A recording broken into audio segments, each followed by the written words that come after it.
한번 따라서 합시다. 당신은 진정한 사랑의 흔적이 있습니까? 이런 주제를 가지고 오늘 설교하겠습니다. 사도행전 강의 70번째가 되겠네요.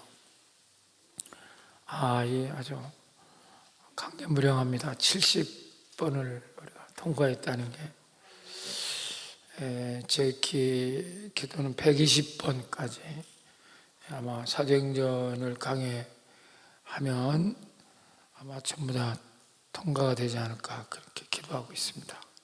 그래서 우리나라의 최초로 사도행전 강해집 5권이 아니라 6권으로 전집을 발행해서 우리 하나님 나라 복음이 땅까지 증거되는데 쓰임받기를 우리 미래 목회가 여러분 그런 축복받는 기관이 되시기를 축원합니다.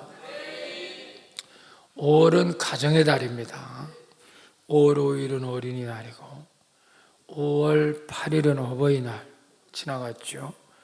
5월 15일은 스승의 날입니다. 우리는 부모님을 공경하고 어린아이를 사랑하고 스승께 은혜를 감사할 줄 아는, 그리고 가정을 든든히 지키는 일은 아무리 강조를 해도 지나침이 없을 것입니다. 성경은 특별히 하나님을 믿는 성도들은 부모님을 더 진정으로 공경하는 것이 약속 있는 첫 계명이라고 말하고 있습니다. 그 약속 있는 첫 계명이 바로 뭐냐? 이 땅에서 잘되고 장수하는 건강한 복을 주신다고 약속하고 있습니다. 할렐루야. 이 어버이 주간 여러분 단 하루만이라도 어머니 아버지를 찾아뵙고 손잡아 주시고 또 용돈도 좀 주시고, 여러분 그 부모님의 마음에 여러분 기쁨을 줄 수 있는 우리 광진교회 성도들 되시기를 축원합니다. 지금 막 내가 들어오니까 우리 고등부 학생들이 화환을 가지고 이렇게 어버이날 한다고 그래서 너무 감사하고 고맙고 민망도 하고 뭐 그랬습니다. 하여튼 그래서 참 기특하다 그런 생각했습니다. 그래서 우리가 부모 공경하는 그 아주 분명한 말씀이 있어요. 이건 신명기에도 있고 에베소에도 있고, 에베소 우리는 신약이니까 6장 1절 4절 읽어봅시다. 시작. 자녀들아 주 안에서 너희 부모에게 순종하라. 이것이 옳으니라. 네 아버지와 어머니를 공경하라. 이것은 약속 있는 첫 계명. 그러니까 약속 있는 첫 번째 계명이다. 하나님 믿는다고 하면서 부모를 무시하고 스승을 무시하고, 이거는 하나님 믿는 사람이 아니라는 거죠. 3절 시작. 이로써 내가 잘되고 땅에서 장수하리라. 정말 이 말을 명심해야 됩니다. 잘되고 장수하는 길은 부모님에게 공경하고 스승에게 감사할 줄 알고 또 자녀들 믿음으로 잘 키우는 일, 그게 굉장히 중요합니다. 또 4절 시작. 또 아비들아 너희 자녀를 어렵게 하지 말고 오직 주의 교훈과 훈계를 하였다. 자식을 주님 안에 말씀 안에서 키울 줄 알아야 돼요. 주님도 모르면서 무슨 유학 보내고 그 별 의미 없어요. 정말 믿음으로 말씀으로 양육하게 다 부모도 복 받고 자식도 잘 되는 길인 줄 믿으시기 바랍니다. 사랑하는 여러분, 진정한 사랑은 반드시 흔적을 남기게 됩니다. 그러니까 내게 사랑의 흔적이 있나? 이건 진정한 사랑을 했던가 받았던가 했을 때 사랑의 흔적이 남게 되는 것입니다. 이 사랑의 흔적은 세상을 살아가는데 아주 큰 힘이 됩니다. 그리고 이 세상에서 어떤 어려움과 어둠의 세력이 판쳐도 사랑의 흔적, 그 사랑의 체험이 넉넉히 이기는 줄 믿습니다. 왜 저 사람이 저렇게 맨날 가정이 흔들리고 저 사람이 그러는가? 왜 자꾸 저렇게 어려움을 못 이기고 시험 잘 들고 자꾸만 그렇게 저 모양인가? 그건 사랑의 흔적이 없기 때문에 그래요. 대부분이요. 그게 아쉽죠. 그래서 오늘 이 어버이 주간에 여러분 하나님의 진정한 사랑의 흔적이 여러분에 있고 또 남에게 줄 수 있는 우리 광진의 성도 되시길 축원합니다. 자, 우리 복음송 하나 듣고 설교 시작하겠습니다. 들려주세요. 손경면의 어머니의 기도라는 노래입니다.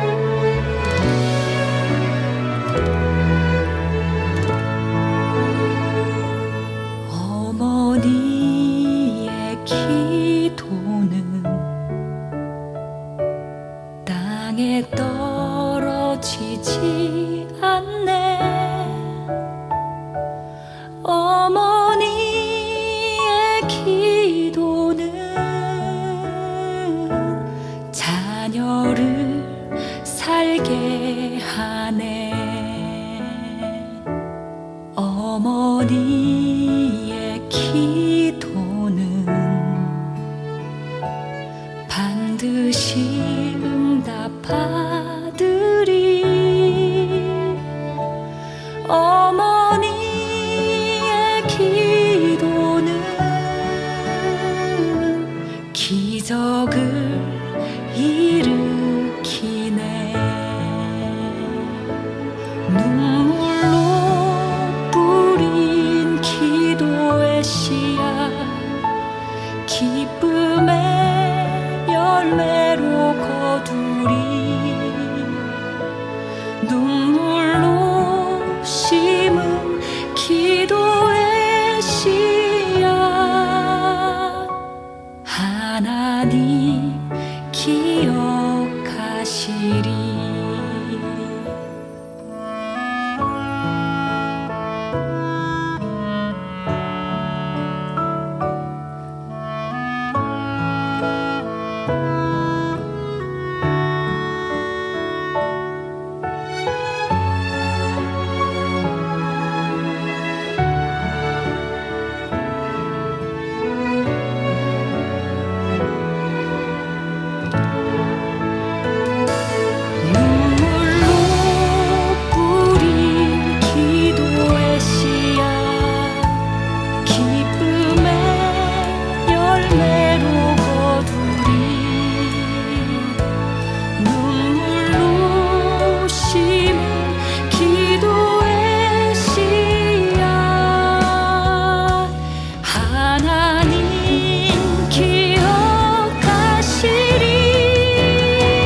여기까지 다 들었으면 좋겠는데 또 너무 시간이 제한이 있기 때문에.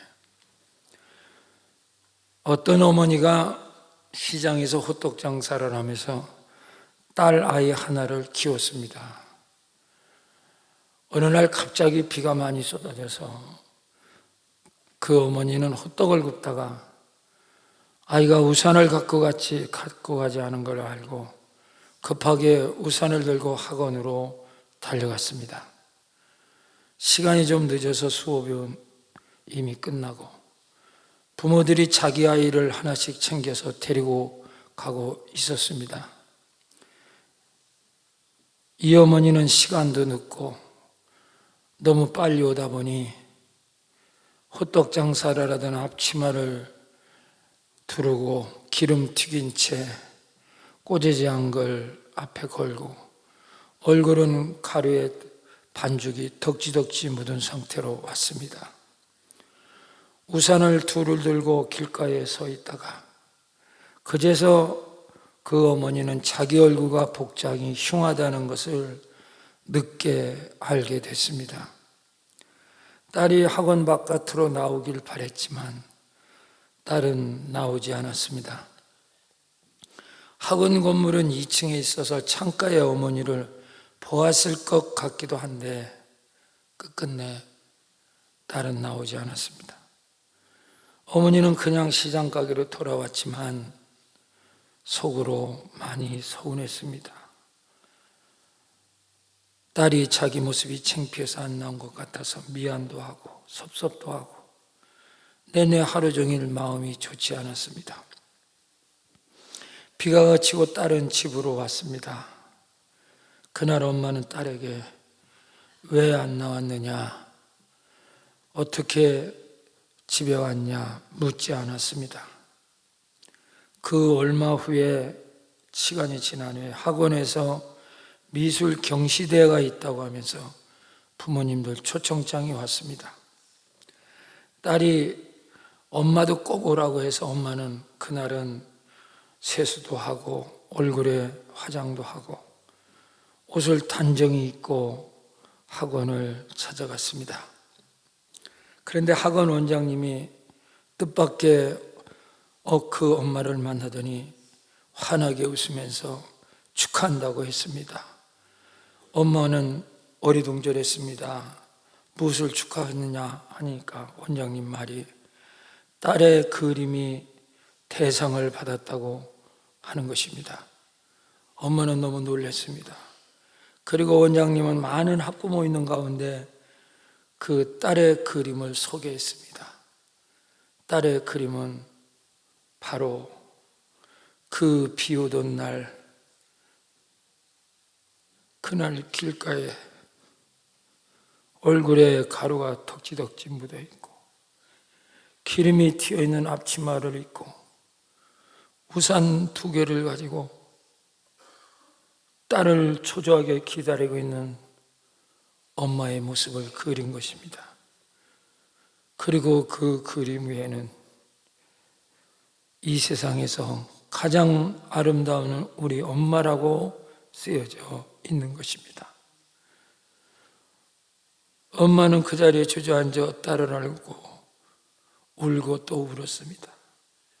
모든 사람들은 박수를 치고 환호했습니다. 아마도 이 순간이 엄마와 딸 가슴속에는 평생 지워지지 않는 진정한 사랑의 흔적이 그려졌을 것입니다. 진정한 사랑은 반드시 흔적을 남기기 때문입니다. 아가서 8장 6절에 보면 너는 나를 도장같이 마음에 품고 도장같이 팔에 두라. 사랑은 죽음같이 강하고 질투는 서울같이 잔인하며 불길같이 일어나니 그 기세가 여호와의 벌과 같으니라고 했습니다. 이 말의 뜻은 하나님을 도장같이 마음에 품고 마음에 간직하면 그 사랑의 흔적은 죽음보다 강하고 그 하나님의 사랑의 질투는 스올 지옥보다 더 강하여 어떤 어둠의 세력도 불같이 다 태운다는 말씀의 뜻입니다. 사랑하는 여러분, 당신에게 진정한 사랑의 흔적은 있습니까? 오늘 본문은 사도행전 16장 이제 첫 절부터 들어가는 날입니다. 바울이 2차 바울 선교 여행을 시작하는 순간입니다. 바울은 신라를 데리고 가지만 또 한 사람을 데리고 가게 됩니다. 그 사람이 바로 디모데라는 자기가 아들 같은 애틋한 정을 가진 사랑을 가진 디모데라는 사람을 루스드라 지방에서 얻어서 그를 데리고 갑니다. 바울과 디모데는 정말 목숨을 걸고 사랑하는 사이입니다. 그래서 바울은 늘 디모데를 자기 아들이라고 불렀어요. 바울은 결혼하지 않았습니다. 독신자입니다. 이 땅에 아들이 있을 수가 없어요. 그런데 디모데만은 자기 사랑하는 아들이라고 부릅니다. 그 디모데는 어떻게 그러면 이들은 이처럼 아버지와 아들의 사랑을 가지고 또 평생을 디모데와 바울은 한 쌍의 환상적인 호흡을 이끌고 바울이 죽는 날까지 옆에서 모든 것을 다 감당한 사람은 디모데였습니다. 그 사랑의 흔적이. 그래서 바울은 죽는 순간 편지를 쓰면서 내 사랑하는 아들 디모데를 내게 오라고 말합니다. 오늘 그 시작을 시초가 바로 오늘 본문에 사도행전 16장 1절에 5절에 그 내용들이 이제 시작하는 겁니다. 우리 1절과 2절 한번 띄워줘 볼까요? 시작. 바울이 더베와 루스드라에 이르며 거기 디모데라는 제자가 있으니 그 어머니는 믿는 유대 여자요 아버지는 헬라인이라. 2절 시작. 디모데는 루스드라와 이고뇨 안에 있는 형제들에게 칭찬받는다. 이 루스드라 지방 출신이에요, 디모데는. 근데 루스드라 지방은 바울이 복음을 전하다 제가 설교한 것처럼 가장 심한 박해를 받은 곳입니다. 거의 돌에 맞아서 죽음을 체험해서 버려진 곳에서 그 제자들이 기도할 때 바울이 다시 살아납니다. 그 바울이 죽고 살아나는 현장에 있었던 제자가 바로 디모데입니다. 그래서 디모데를 통해서 이제 그 모습을 받고 그 바울의 그 죽음을 다하지 않는 복음 전파를 통하여 디모데는 복음을 받아들여서 구원을 받았고, 이제 디모데는 바울과 함께 선교 사역을 떠나는 순간입니다. 그러면서 제일 먼저 한 게 할례를 이제 시행하고 선교를 떠나기 시작합니다. 사도행전 16장 3절 시작. 바울이 그를 데리고 그 지역에 있는 유대인으로 말미암아 그를 데리고 가다가 할례를 행하니 이는 그 사람들이 그의 아버지는 헬라인 줄 다 알미러라. 디모데는 이방인입니다. 아버지가 헬라 사람, 헬라라고 하는 건 지금 그리스 이방 사람, 엄마는 유대인이에요. 그런데 아버지를 따르거든요. 모든 그 족보나 모든 그 신분은 아버지에 따라 결정됩니다. 그러니까 디모데는 철저히 이방인입니다. 이방인은 할례를 안 받습니다. 할례 받는 걸 굉장히 꺼립니다. 그리고 부끄럽게 생각해요. 물론 이방 지역에서도 할례가 있었어요. 애굽이라든지 그 주변에 있었지만 이방인들이 하는 할례와 유대인들이 하는 할례는 전혀 다릅니다. 여러분 이걸 좀 아시고, 그래서 자기는 하나님을 바울을 통해서 하나님을 체험했고 구원을 받았기에 복음을 전하기 위해서 유대인들이 그렇게 할례 받지 않은 사람 인정 안 해주니까 자기는 기꺼이 할례를 받고 출발을 합니다.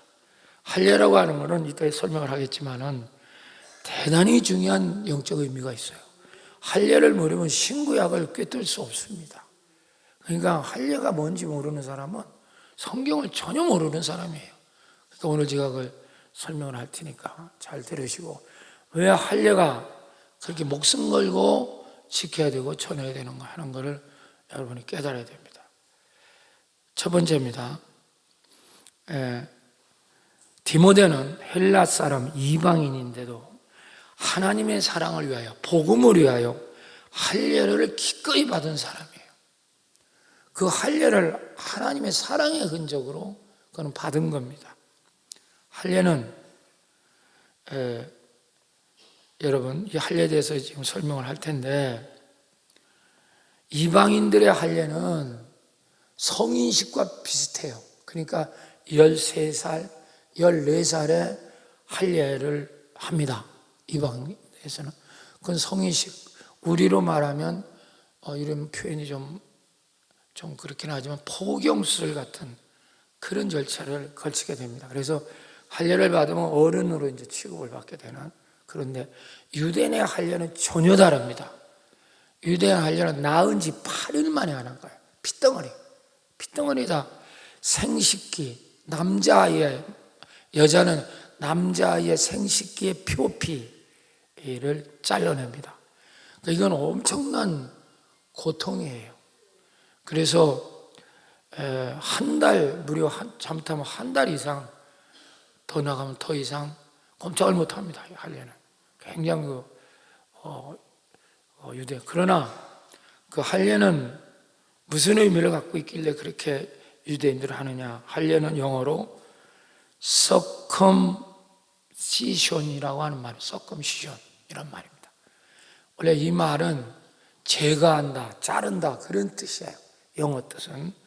헬라어로는 페리토메, 히브리어는 몰롯이란 말입니다. 유대인의 남자아이가 낳은 지 8일 만에 생식기 끝에 표피를 잘라내는 의식입니다. 그럼 이게 왜 중요하냐? 이건 이제 계속 뒤에 설교를 들어야 돼요. 이는 최초는 아브라함이 하나님과 언약을 맺은 상징이 할례입니다. 그래서 창세기 17장 9절에서 11절에 잘 나와 있어요. 시간이 없어 다 읽을 수 없지만 10절만 읽어봅시다. 시작. 너희 중 남자는 다 할례를 받으라. 이것이 나와 너희와 너희 후손 사이에 지킬 새 언약이라. 내 언약이라. 유대인으로 태어나면 하나님의 아브라함의 후손이라면 하나님과 언약을 맺은 백성, 선민의식을 갖는 겁니다. 하나님이 선택했다 이거예요. 그러니까 유대인들은 할례를 목숨처럼 여깁니다. 할례 받지 않는 자는 사람 취급을 안 합니다. 그러니까 이방인들은 그런 데 들어가 있지 못하죠. 디모데는 할례를 받을 이유가 없어요. 그런데도 불구하고 할례를 기꺼이 받고 바알과 함께 떠나는 거죠. 그러면 이제 이 할례를 조금 더 잘 배워야 돼요. 할례는 신약으로 오면 마음의 할례라고 바뀝니다. 이 말은 육신적으로 하는 게 중요한 게 아니라 마음의 할례가 중요하다 이렇게 말합니다. 로마서 여러분 2장 28절 29절 띄워줘 봐요. 자, 잘 들어요. 이게 4단계를 거칩니다. 그러니까 여러분들이 이걸 모르면 성경의 영적 의미를 몰라요. 자, 읽어봐. 시작. 무릇 표면으로 유대인이 아니요 표면적 육신의 할례가 아니라. 그러니까 신약에 오면 육신적으로 할례 받는 거 그 생식기 표면을 잘라내는 거에 그게 무슨 의미가 있냐 그런 뜻입니다. 바꾸세요. 29절 시작. 오직 이면적 유대인이며 할례는 마음에 할지니 뭐로 할지니 쓰세요. 그러므로 신약에 오면 마음의 할례로 바뀝니다. 마음으로 할례를 받아야 된다. 이 말은 마음속에 있는 죄를 끊어내야 된다 그런 뜻입니다. 마음의 할례. 영에 있지 않고 율법 조문에 있지 아니한 것이라. 그 칭찬이 사람에게서 아니요 다만 하나님에게서라. 그러니까 할례 받았다고 사람이 칭찬하고 그런 거 의미 없다. 하나님께서 원하는 것은 마음의 할례다. 할렐루야. 마음의 죄악을 잘라내야 돼 그 뜻입니다. 거기서 끝나지 않아요. 이제는 예수님이 오시고 부활하고서는 그리스도 할례로 바뀝니다. 잘 따라와야 돼요. 누구의 할례? 그리스도 할례. 그리스도 할례로 이 말은 바뀌게 됩니다. 그리스도 할례는 다시 바뀌는 게 이제 세례입니다. 그게 바로 우리가 받는 세례가 바로 이제 할례가 바뀌어서 세례로 넘어오는 거죠. 그건 조금 이따 이제 설명을 하고요. 그래서 이제 골로새서 2장 11절 12절 읽어보세요. 시작. 또 그리스도 안에서 너희가 손으로 하지 아니한 할례를 받았으니 곧 육의 몸은 벗은 것이요 그리스도 할례라. 할렐루야. 육신의 것은 의미가 없다. 예수 믿는 사람은 그리스도의 할례를 받아야 된다. 이제 아브라함의 할례가 그리스도 할례로 이렇게 넘겨옵니다. 여기서는 그리스도 할례에서 또 끝나면 안 돼요. 이 할례는 세례로 바뀌게 되는 것입니다.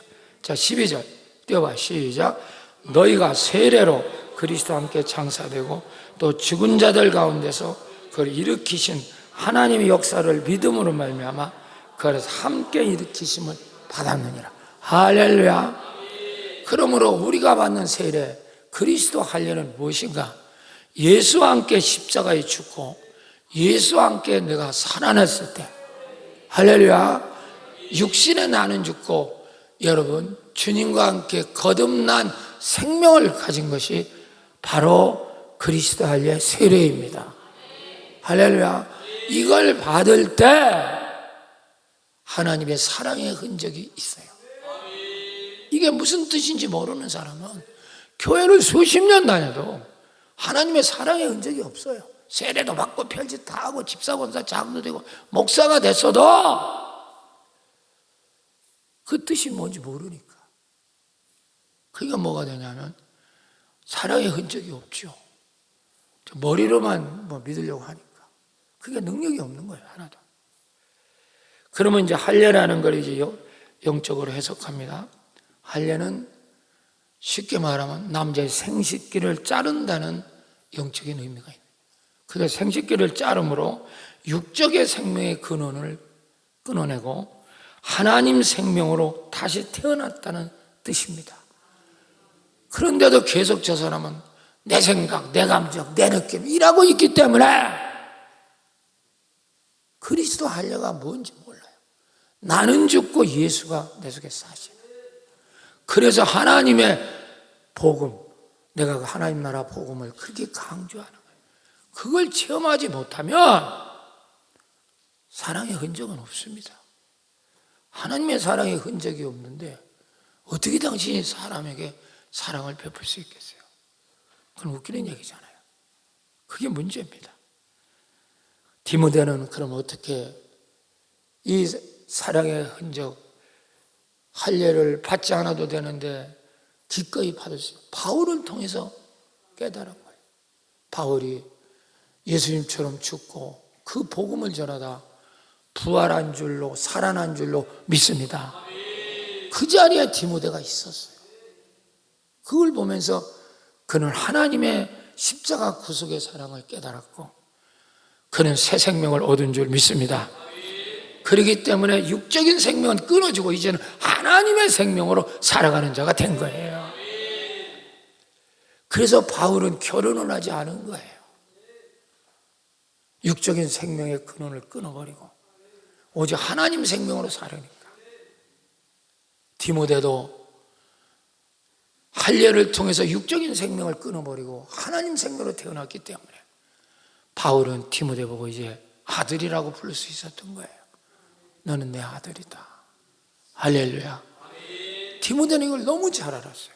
그래서 할례는 바로 자기의 육적 생명을 끊어낸 하나님의 사랑의 흔적으로 믿었고 그게 자랑스럽고 이방인들은 그걸 꺼려하지만 전혀 꺼려하지 않고 오직 하나님 복음을 증거하는 데 앞장선 줄로 믿습니다. 그래서 바울은 디모데를 사랑하는 내 아들아 이렇게 불러요. 자, 디모데후서 1장 2절 시작. 사랑하는 아들 디모데에게 편지하노니 하나님 아버지와 그리스도 예수 주께서로부터 은혜와 긍휼이 평강이 너에게 있을지. 사랑하는 아들 디모데야 주로부터 은혜와 긍휼과 평강이 있을지다.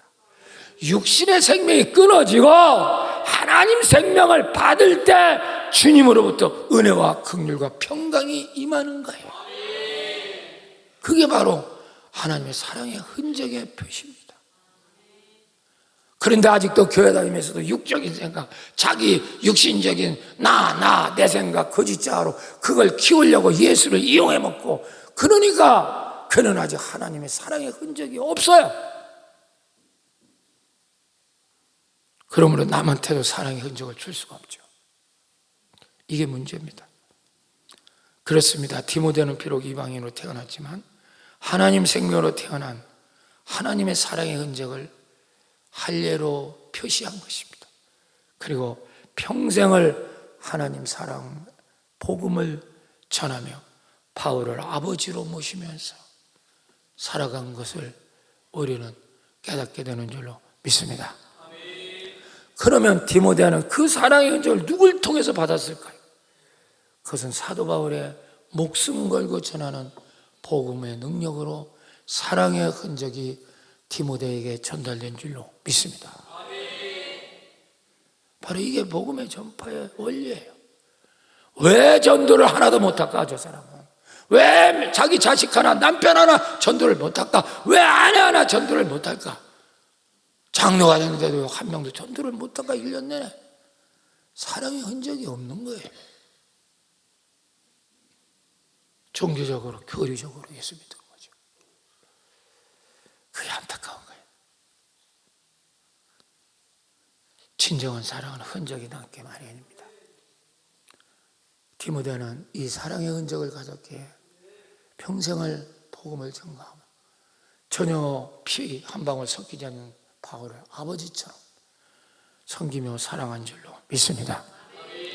두 번째입니다. 이번에 더 이제 깊은 사랑의 흔적 속으로 들어가 봅니다. 이건 바울의 얘기부터 해야 돼요. 이 주인공은 바울입니다. 사도행전의 주인공은 바울이에요. 디모데가 아니에요. 오늘 본문에만 디모데가 나오는 거죠. 그러니까 이제 디모데는 가는 곳마다 하나님의 은혜와 역사가 일어나는 거예요. 우리 그 4절, 5절 한번 띄워봐요. 오늘 본문 4절, 5절 띄워봐요. 본문에 없어요. 여기 띄워봐. 자, 읽어봐. 시작. 여러 성으로 예루살렘에 있는 사도와 규례를 그들에게 주어 지키게 하지. 또 바꾸세요. 시작. 이에 여리고 교회가 믿음이 점점 커지고 사람의 수가 늘어나더라. 바울과 디모데가 나가서 전할 때 이런 기적이 일어나는 거예요. 왜? 사랑의 흔적이 있거든. 교회는 인격 교양소가 아니에요. 교회는 어려운 사람 도와주는 그런 것이 아니에요. 그건 2차, 3차의 문제고, 교회는 하나님의 사랑의 흔적을 전하는 곳이에요. 세상 생명을 끊어내고 하나님 생명을 받아서 할렐루야, 그 생명으로 살아갈 때 은혜와 긍휼과 평강이 넘쳐서 할렐루야, 그러므로 다른 사람을 도와줄 수 있고 전도할 수 있고 또 사랑의 흔적을 전할 수 있는 것입니다. 이게 눈이 떠져야 돼요. 이제 바울 얘기를 시작해 보겠습니다. 갈라디아 6장 17절 18절 시작. 이후로는 누구든지 나를 괴롭게 하지 말라. 내가 내 몸에 예수의 흔적을 지녀. 여기는 더 나갑니다. 무슨 흔적을 갖고 있다고? 사랑의 흔적 정도가 아니야. 예수의 흔적을 내가 갖고 있다. 그러면서 18절 시작. 형제들아, 우리 주 예수 그리스도의 은혜가 너희의 심령에 있을지어다. 그 예수의 흔적이 있는데 은혜가 없겠어요? 여러분 생각해 보세요. 그 은혜가 너에게 있기를 바란다. 두 번째입니다. 바울은 예수 십자가의 사랑의 흔적을 소유한 자로 평생 승리로 살아가게 됩니다. 여러분, 예수의 흔적이 있는 자를 당연할 자는 이 세상에 없어요. 여러분의 영적 의미를 이제 깨닫게 됩니다. 이게 무슨 뜻인가를 안다면. 근데 이걸 무슨 뜻인가 영적 의미를 모르니까 안 되는 거죠.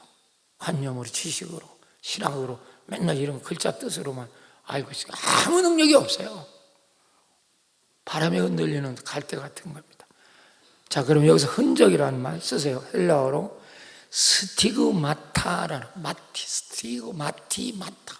한번 따라서 해봐. 시작. 몰라도 좋아. 이때만 따라해봐. 스티그마타. 좀 어렵죠. 스티그마타. 원래 마타 이렇게 이제 동사, 형용사 나가는 스티그마타. 이 말은 무슨 뜻이냐면 도장이 찍힌다는 뜻입니다. 어떤 도장? 우리가 배너라든지 옛날 기독교 영화 보면 거기 보면 주인이 자기 노예들에게 불도장을 얼굴에다 찍어버려요. 배너에도. 어디다 찍어버려? 그러면 도장이 이렇게 크거든요. 찍어버리면 자욱이 지겠어, 안 지겠어? 안 져? 그건 지워질까, 안 지워질까? 평생 안 지워집니다. 이건 무슨 뜻이냐면 이 사람은 내 소유라는 뜻이에요. 그러니까 예수의 흔적이 있다는 말은 예수로부터 불도장을 받았다는 겁니다. 그러니까 자기는 예수의 노예라는 뜻이에요. 여러분, 이게 중요한 겁니다. 당신은 예수의 노예가 돼야 되는데 지금 불도장을 받. 그러니까 말이나 소에게도 스티그마타 도장을 찍습니다. 그 말과 소는 여기 등허리에 도장이 박혀 있기 때문에 도망도 못 가고 팔 수도 없어요. 그 주인의 도장이 찍히기 때문에 소유권의 문제라고요. 그러니까 바울은 나는 그리스도의 흔적이 있다. 그리스도의 스티그마티가 내게 박혀 있다. 그러므로 나는 예수 이름을 쓸 수 있는 자가 됐다는 뜻이에요. 할렐루야. 당신이 왜 기도하는데 응답이 없는지 아십니까? 당신은 스티그마트가 없어. 예수의 소유가 아니야.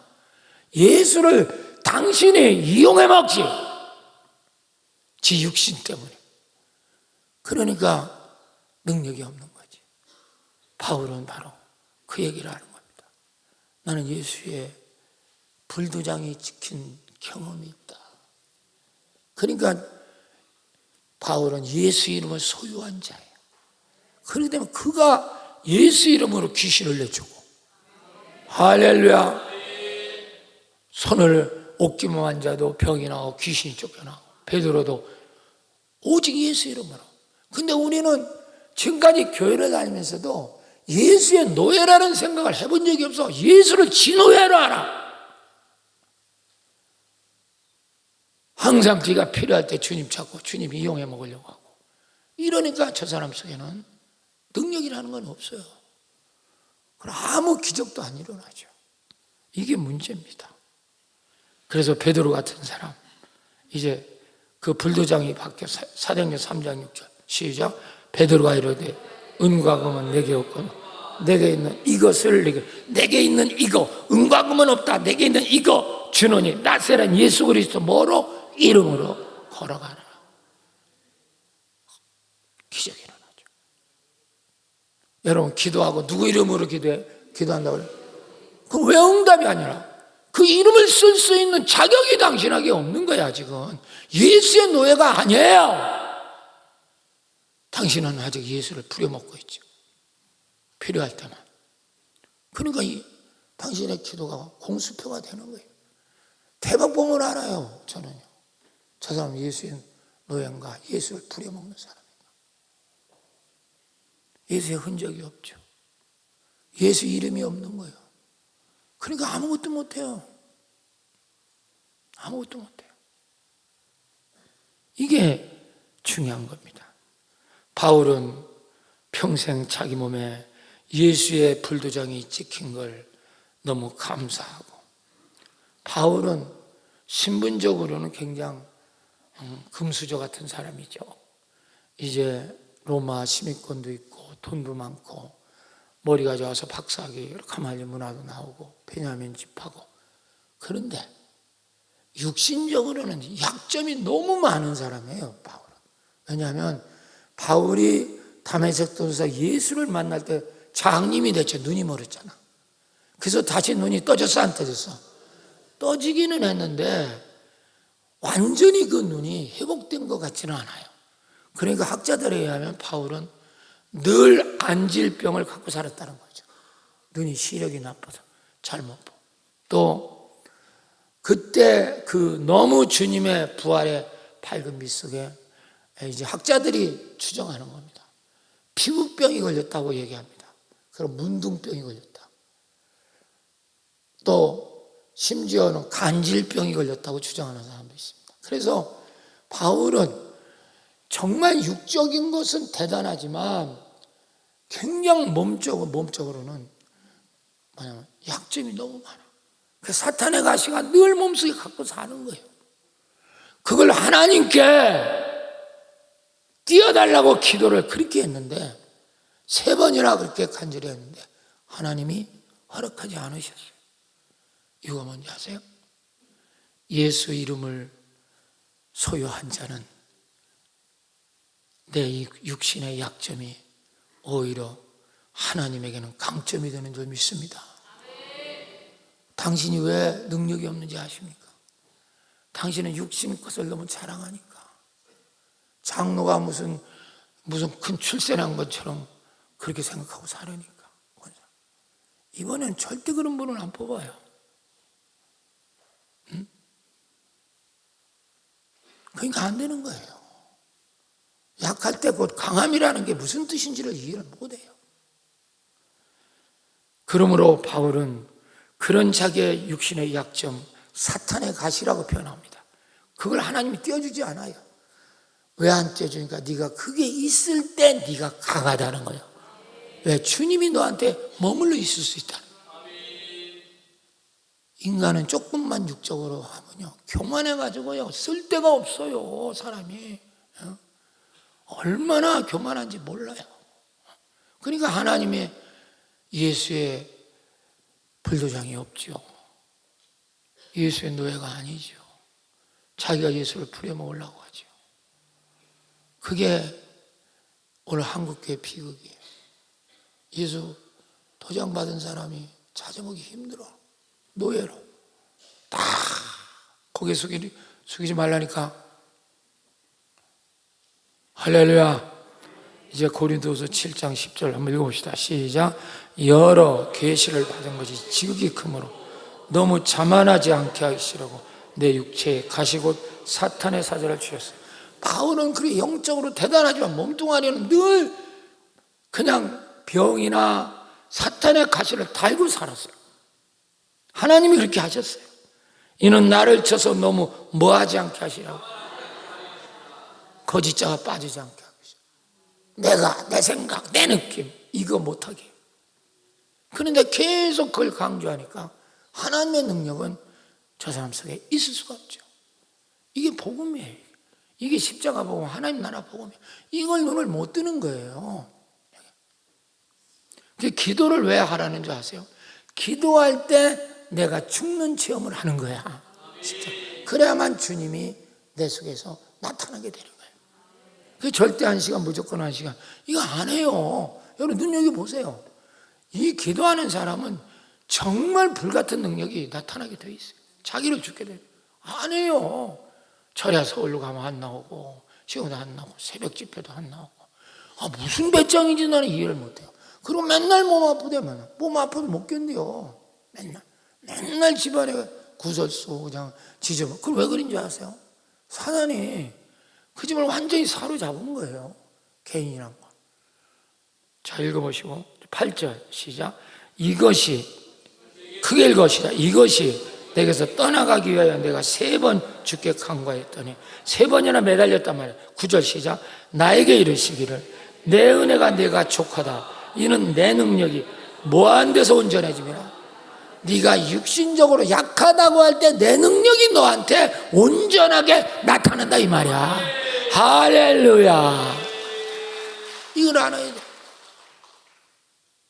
근데 저 사람은 지 육체에 강한 걸 자랑 못해 죽어요.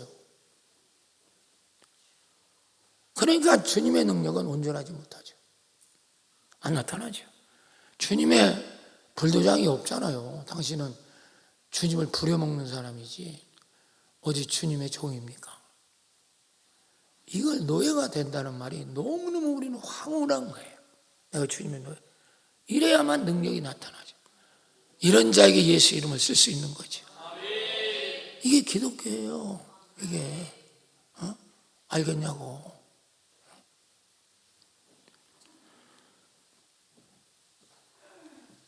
그리스도가 그러므로 도리어 크게 기뻐하면 나의 여러 약한 것들에 자랑하리니 이는 그 그리스도의 능력이 내게 뭐하게? 내가 약할 때 바로 바울에게 몸이 약해갖고 저거 안질병이다 간질병이다 뭐 그런 문둥병이었다 이렇게 약하게 자기 육신이 될 때 그때 자기는 자기 육체를 의지하지 않고 주님만 매달리고 있으니까 능력이 자기에 머물러 있더라 이 말이야. 할렐루야. 이게 능력의 비밀이에요. 그래서 기도 좀 하라고 하는데 그렇게 기도는 안 하고 그렇게 꾀를 부리고요. 그때부터 저 사람은 온통 주님의 사랑의 흔적은 없어요. 하나님 은총 없습니다. 스티마트가 없어요.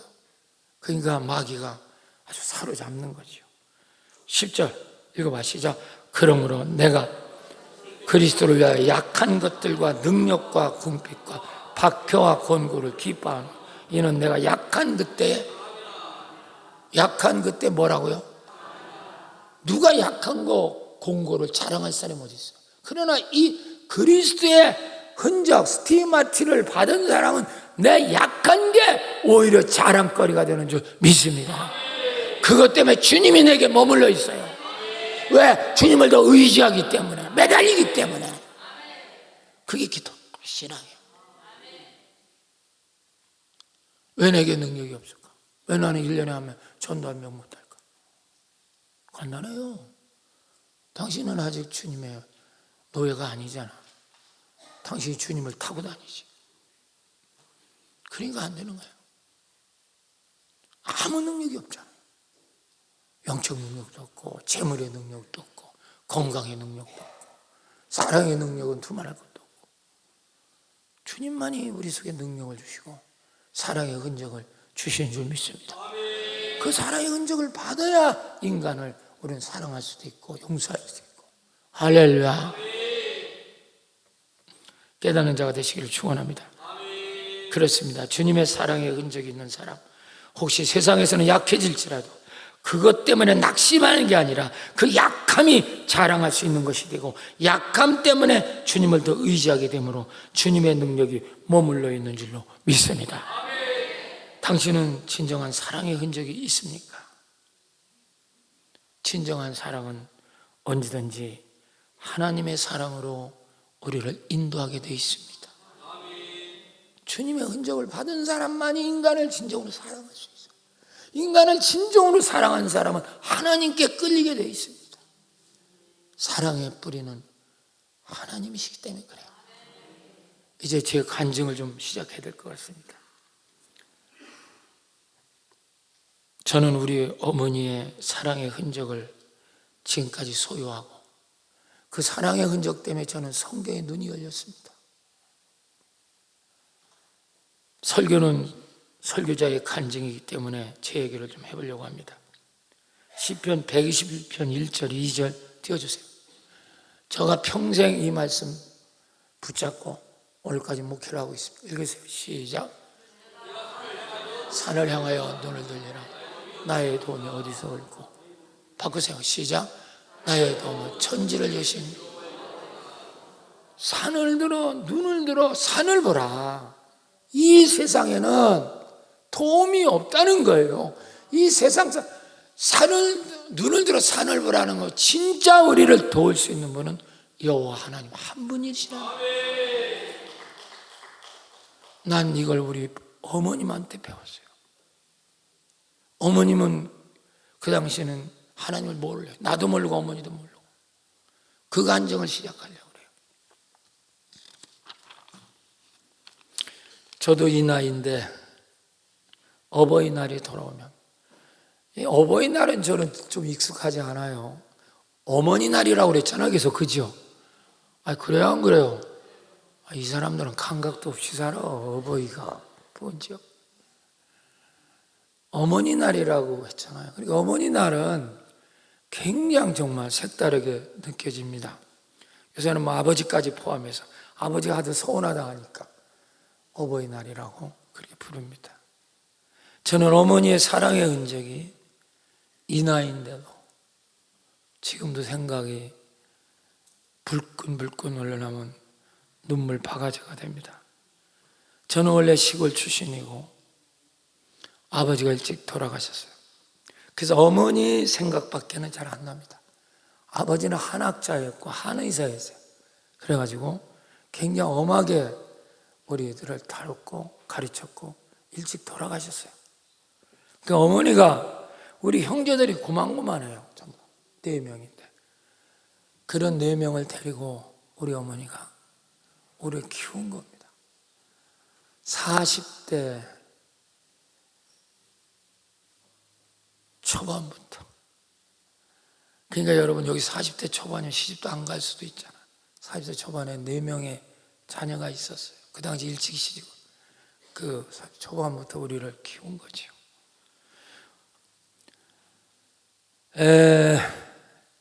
초등학교 다닐 때 얘기죠. 국민학교라고 그랬죠. 그래서 초등학교인데 이것도 나중에 생긴 말이고, 국민학교 다닐 때 집과 학교가 그 사이에 내과가 있었어요. 제법 큰 내과인데, 지금은 시골 어디를 가도 다 다리가 놔져 있어. 그래야 안 그래요? 다 놔져. 그 당시에는 다리가 없어요. 이런 돌멩이로 다리가 놓여져 있는데, 장마만 지면, 비만 좀 오면 이건 다 떠내려가는 거예요. 그러고 그날은 산수가 그런지 너무 물이 넘치는 거죠. 막 어른들 여기까지 채는 거예요. 그래서 이제 학교를 갔잖아요. 가서 이제 비만 오면 걱정이에요. 그 내과를 건너야 이제 동네로 집으로 오거든요. 그래서 이제 비가 오면 전부 다 그 내과 저 건너편에 나무가 하나 있는데, 큰 나무, 그 밑에 이제 병아리처럼 모여서 이제 이 물을 줄일 때를 기다리든지, 그러면 부모들이, 아버지나 형들이 와서 자기 자식들을 데리고 갑니다. 안고 건너주죠. 근데 저는 건너줄 사람이 없는 거예요. 근데 저 혼자 남아 있을 때가 너무 많았어요. 우산도 그때는 변변치 못해서 푸대 같은 걸 이렇게 삼각형으로 해서 뒤잡아 쓰고, 그건 비를 다 맞습니다. 그건 비를 못 막아요.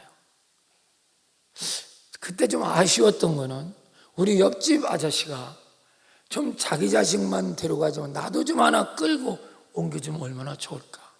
근데 지 자식만 데리고 가더라고요. 항상 그랬어요. 그래서 저는 서운하게 생각은 안 했어요.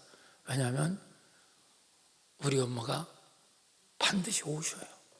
근데 좀 늦게 오셔, 항상. 너무 바쁘다고, 농사 짓고. 그러니까 다 간 다음에 비가 잔뜩 막 혼자 있으면 반드시 우리 엄마 오십니다.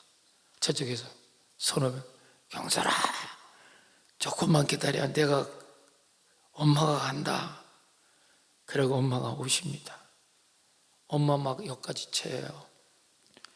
그리고 건너오셔서 이제 저를 업고, 저는 엄마 등을 업히고, 엄마가 그 내과를 건넙니다. 그때 하신 말씀이 바로, 물을 쳐다보지 마라. 어지럽단다. 저쪽에 산을 쳐다봐라. 나는 이때 이 말이 무슨, 그냥 물 쳐다보면 어지러우니까 저 산을 쳐다봐라, 그렇게 들었죠. 그런 뜻 아닙니까? 진짜 물 쳐다보면요 막 어지러워요. 얼마나 물살이 센지. 물 쳐다보지 마라. 저 산을 쳐다봐라. 그러면서 저를, 엄마가 그 큰 내과를 건넵니다. 엄마 저고리에서 나는 땀 냄새, 흙 냄새가 코를 진동합니다. 그러나 그 냄새가 저는 참 좋았습니다. 엄마 옷에서 흙과 땀이 내 옷에 오랫동안 배어 있는 것도 너무 좋았습니다.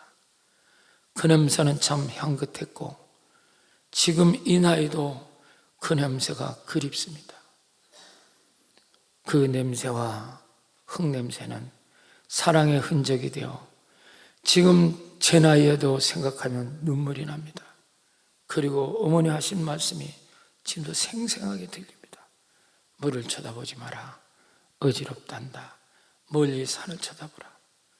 그런데 어느 날 저는 성경을 보다 깜짝 놀랐습니다. 바로 시편 120편 1절 2절 이 말씀입니다.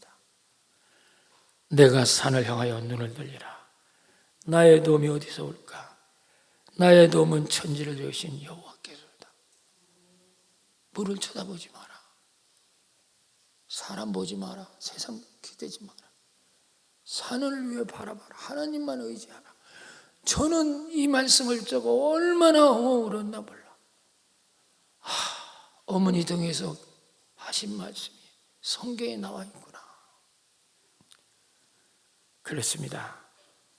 진정한 사랑의 흔적은 언제든지 지워지지 않고 오래가며 언제 어디서라도 우리를 하나님께로 인도하고 하나님을 생각나게 하십니다.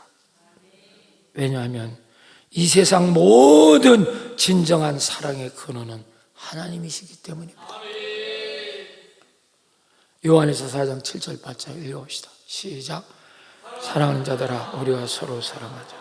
사랑은 하나님께 속한 것이니 사랑하는 자마다 하나님으로부터 나서 하나님을 알고 사랑하지 아니하는 자는 하나님을 알지 못하나니 이는 하나님은 사랑이십니다.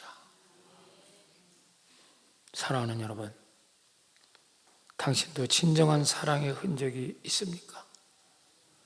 2024년 당신의 가족들 서로 사랑하시며 사랑의 흔적을 남기시기 바랍니다.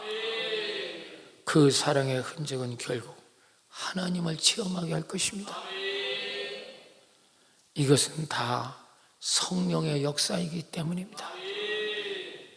기도하겠습니다.